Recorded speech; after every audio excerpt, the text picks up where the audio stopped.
Hello, everyone, and welcome. I have the privilege of having Asha Deliverance with me. She is a force of nature.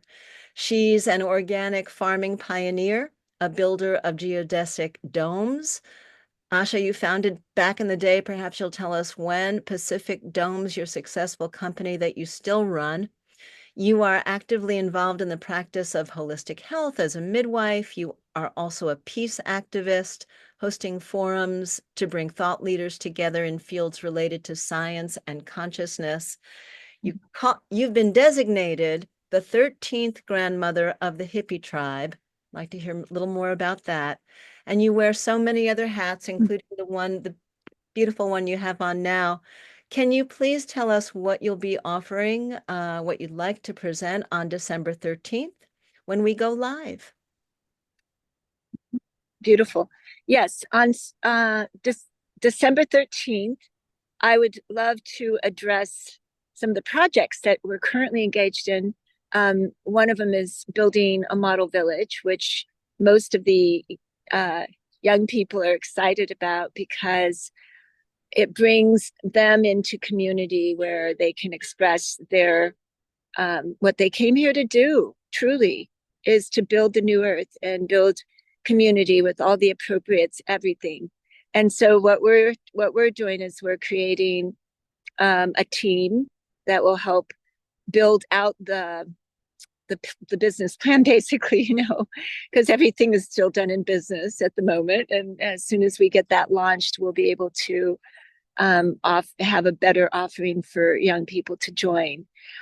So that's one of the projects I'm working on, and of course that does integrate some of the sciences because all the many years of science and consciousness that we had keynote speakers for like 20 years. I'm still good friends with all those folk, and so we'll be integrating a lot of their beautiful work, including a Sim Haramain.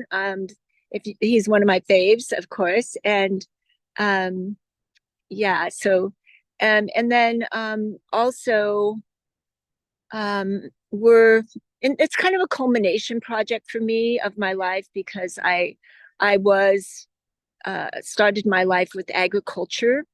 I helped build the biodynamic farm in Santa Cruz, where I'm currently sitting, and that project has produced 35 biodynamic farmers per year for the last 50 years since we built that farm. And so that's like at least 1,500 biodynamic farmers out in the world that came through that lovely farm that we built and set up the whole project for. I was one of the original team that built it, and such a pleasure to work with Alan Chadwick, who was Rudolf Steiner's um, main agricultural student back then, from England, lovely man. And then also, I would like to just share a little bit about the 13th grandmother thing, because you had asked. And what happened was I was very instrumental with festivals in the, for about 20 years there, bringing domes to festivals and, helping do uh, producing festivals, stage management, all kinds of things with festivals.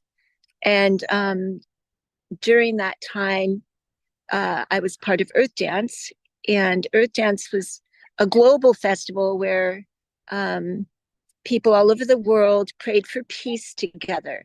And we would end up with 170 different uh, places all praying for peace in different countries, 150 countries, maybe 500 events, depending on the year. And they would all coincide to have a prayer for peace at the same time for the whole world on Peace and Prayer Day, World Peace and Prayer Day. And we would always present a special theme. And that theme one year was the 13 grandmothers. And the organizer was my dear friend, Chris Decker. He came to me in desperation. So and so couldn't catch her flight, Asha. Would you would you please be the 13th grandmother? You could represent the hippie tribe.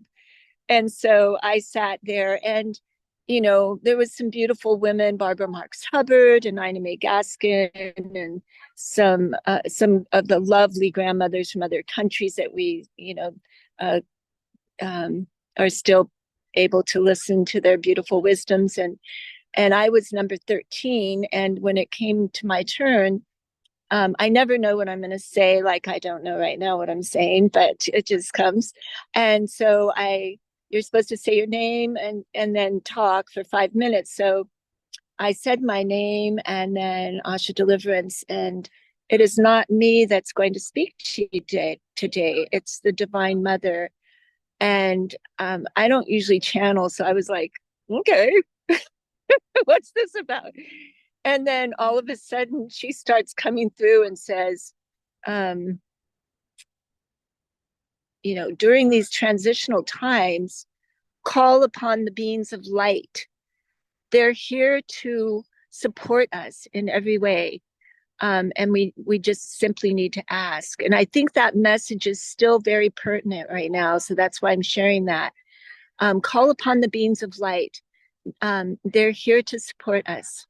And when she said that, the whole dome, we were in a big dome I had set up. It was 30-foot ceiling height, 60-foot diameter. And there was a couple few hundred people in there. And everyone saw the balls of light, those, what are they called? Orbs, flying all over the dome happily, like probably like 30 of them just zipping all around the dome. And people came to me afterward and who had also seen it, and I was like, I didn't know if it was just me that got to see that or what, but everybody saw it. So it was super cool. Call upon the light. And that's such a pertinent message right now because, we are all in this transitional thing. And it looks so wacky. The whole world is just looking so wacky. But we just have to continually choose love. And that's such a big message right now. So I think I would love to tell stories about choosing love. That's another subject I would like to address. Perfect. Yeah. Just perfect. I still have chills. It's beautiful to meet you, Asha. I look forward to You your too. presentation. Have a Uh, wonderful rest of your day. Thank you. You too. Nice to meet you, Sandra. Great to Okay. meet you. Bye-bye. Okay.